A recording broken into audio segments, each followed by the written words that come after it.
Today's video is going to be an episode of Vibes History, and this is a guy I wanted to listen to some of his music and tell you about him. He's really not very known outside of Austria, where he's from. The first thing people told me about when I moved to Europe was, hey, have you ever heard of Werner Pirchner? No, I had not ever heard of Werner Pirchner. And I'm guessing you haven't either. It's kind of amazing how well known he is in Austria and how little known he is outside of Austria. Kind of goes to show you just how, first of all, the way communication has changed. Werner Pirchner, well, you know what? Let me tell you all about him.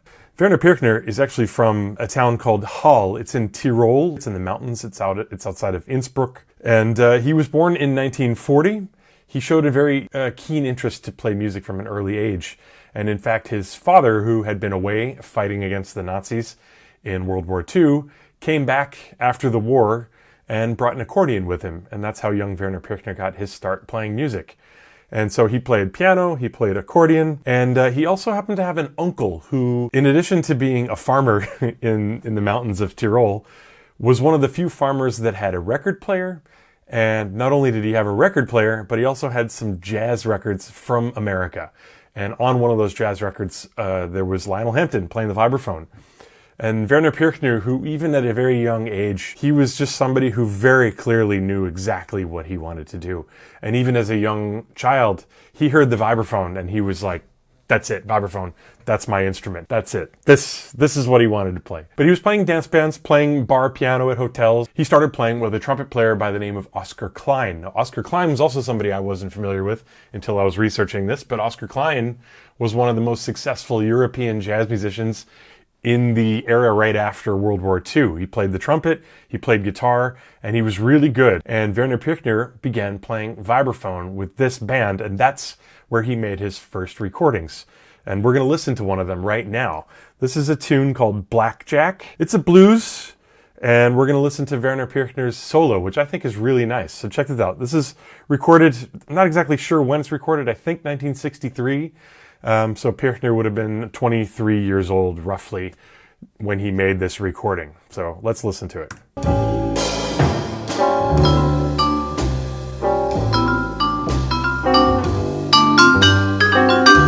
Fourth. I like it.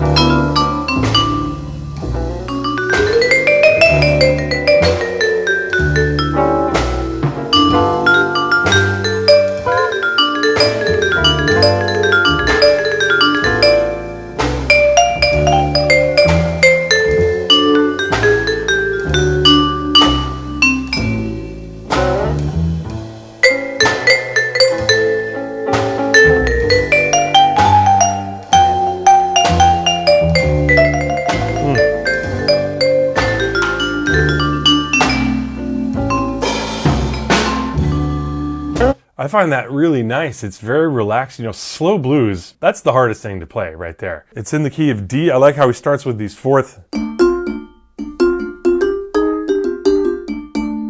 And then, of course, he gets into some of that blue.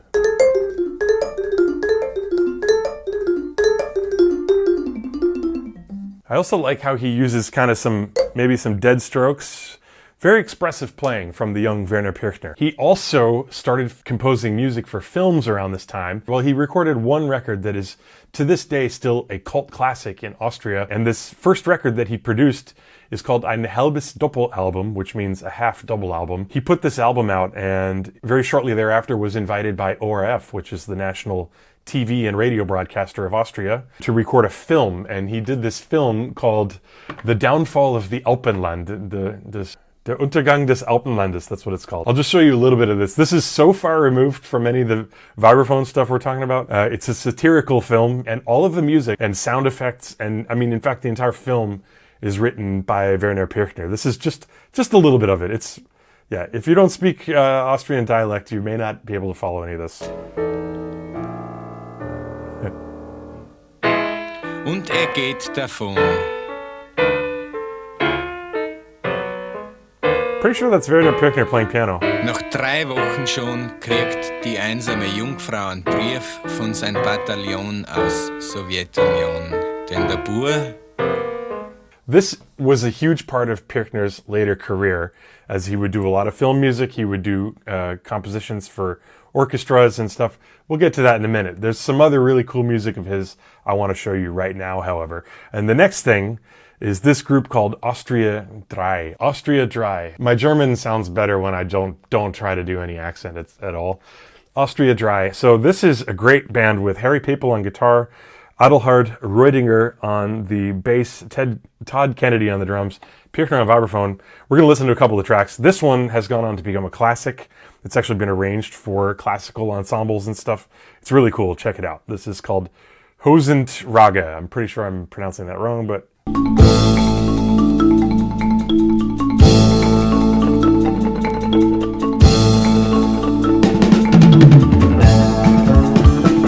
yeah.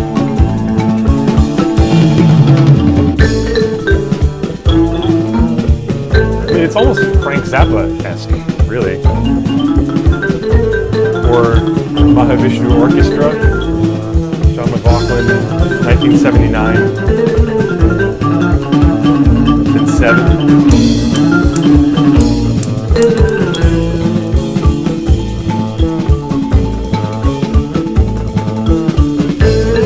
So that's a cool melody. Let's fast forward a little bit and listen to Werner Pirchner's marimba solo.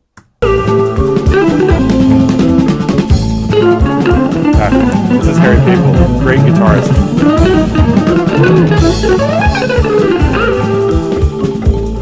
Okay, let's get to the marimba solo. Here we go.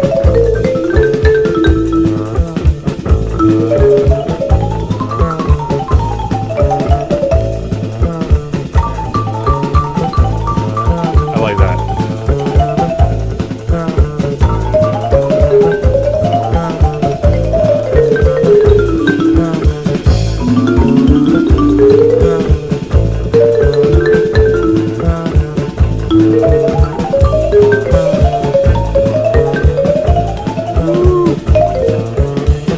All right, it's pure energy, right? You can kind of do whatever you want. It's an A7 flat 9 chord, basically.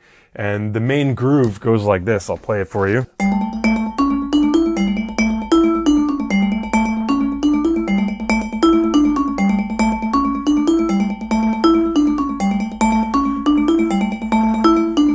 He's doing these little things with a G minor triad, where he's playing, and he's got it mixed in some kind of something like that, mixing the G minor over the A7, which gives you this flat 9 sus type of sound. But what's cool about music like that is that as long as the bass player and the guitar player and the drummer are just laying down that groove like as thick as anything and with no, absolutely not budging from that groove, that means whoever's soloing is just totally free to go wild, and Pirchner is doing that there. I love that track. Let's listen to another track of theirs. All these links, by the way, will be in the description. Here's another one called Boop Boop. This one is also really reminiscent of like a Frank Zappa, or I don't know. You tell me what you think it sounds like.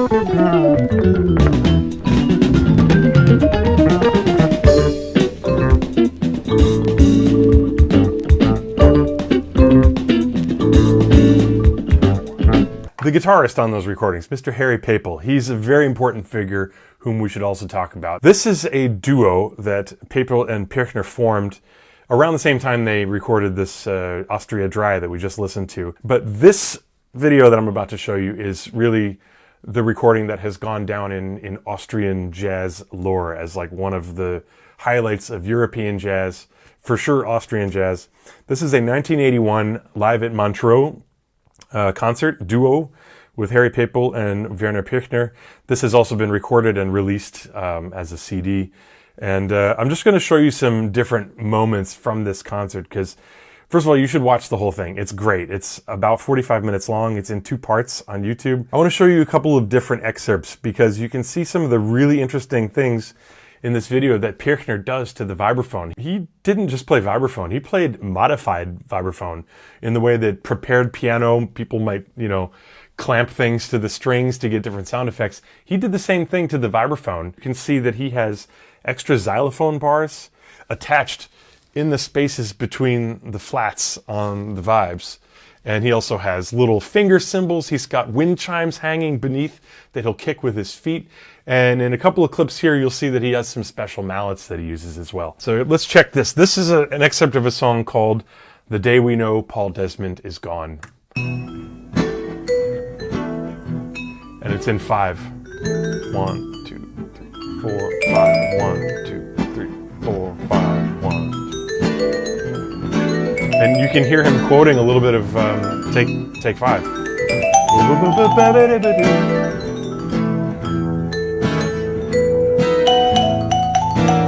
This must be a B section.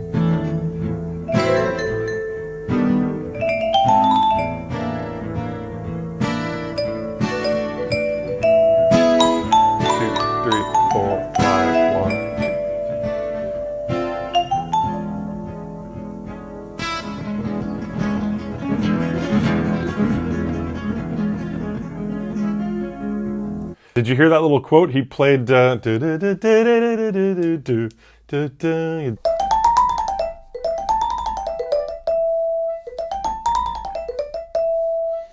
now we've got another clip where Pirchner is using some stuff. He placed something on the bars of the vibes. It has the effect of what that instrument is called, gili, I believe is what it's called. It's a type of African balafone where you hear these vibrations with every stick.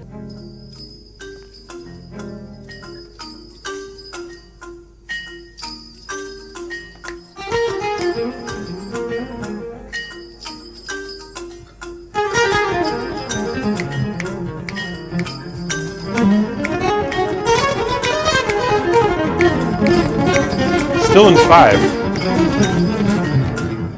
4, 5, 1, 2, 3, 4, 5, 1, 2. At least that's where I'm hearing it.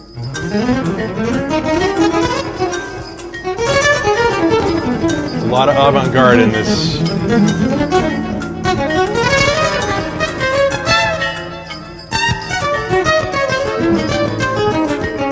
I mean, they take this wild form of improvisation. It's very free, but there's something about it that, to me, especially if you watch this whole concert from beginning to end, there's something about this that just is really transcendent and really great. So let's continue on. A little bit from Pirchner's vibraphone solo. Here's the vibraphone solo. Woo! Sounds like distortion.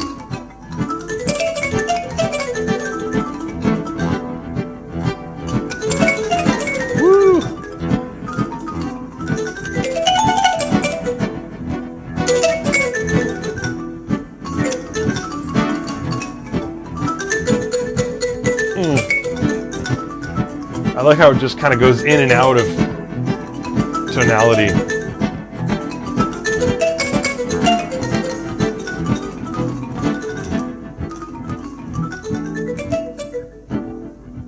So how does he get that effect? Well, you can do that by just taking, I don't know, a piece of paper. Let's use my taxes, put it on the instrument, and then it sounds really cool. Okay, so now let's go a bit forward. This is a song called Homesick. They would play, this very free stuff that is very kind of like chromatic and floats in and out of tonality, but then of course they can lay down some beautiful melodies as well, like this.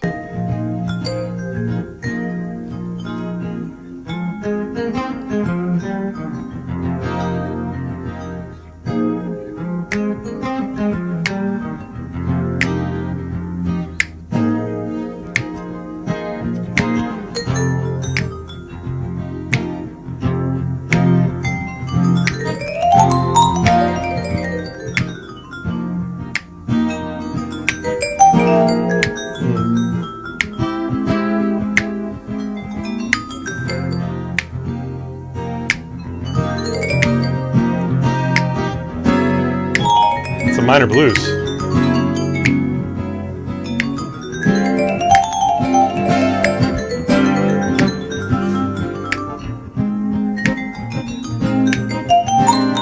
Oh yeah. Look at that personalized vibraphone. Yeah.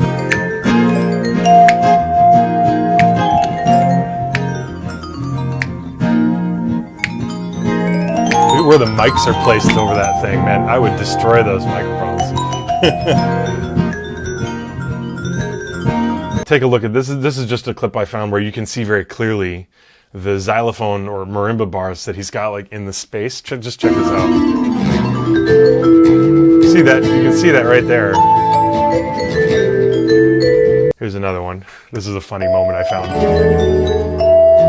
That little finger symbol. Ah, the old mouth trick. I've seen Joe Locke do that. Musik für mich ein Lebens- und Genussmittel. Ne? Ich kann mir nicht vorstellen, ohne. Ich weiß auch nicht, was ich sonst tun soll. I want to show you, this is probably the song of theirs that I think should be played the world over from vibraphonists.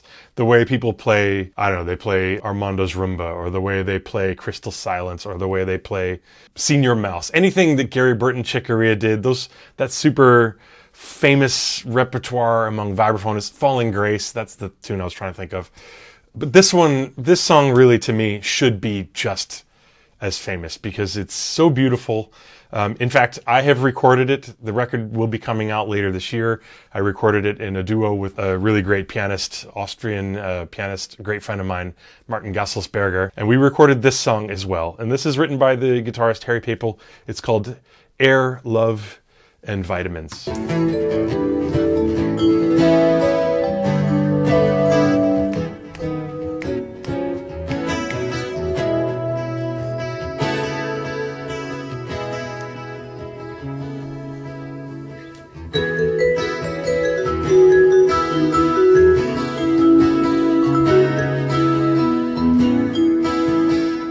So happy. My cat is singing. Oh, I just gotta try to play.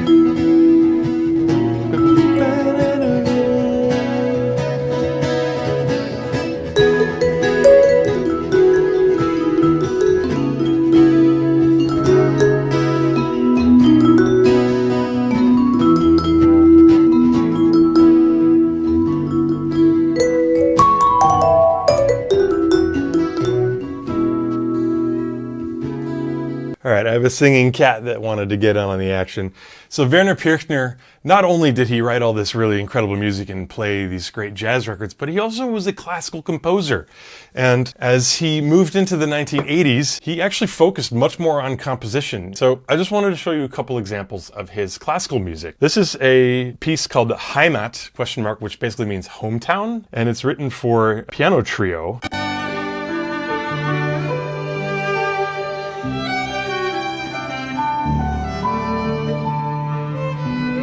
You like the music?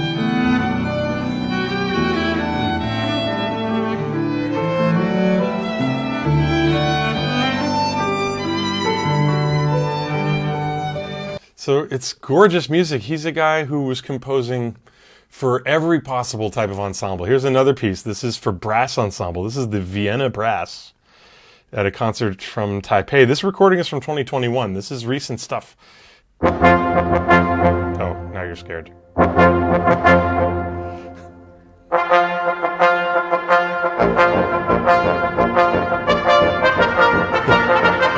Sounds very Austrian.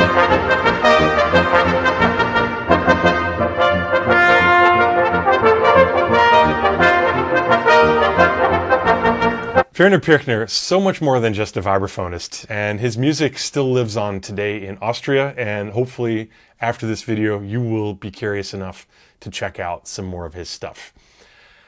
I think I have to go feed a cat now, so I would like to thank you for watching this video, and please subscribe and like for more, and I'll see you in the next one.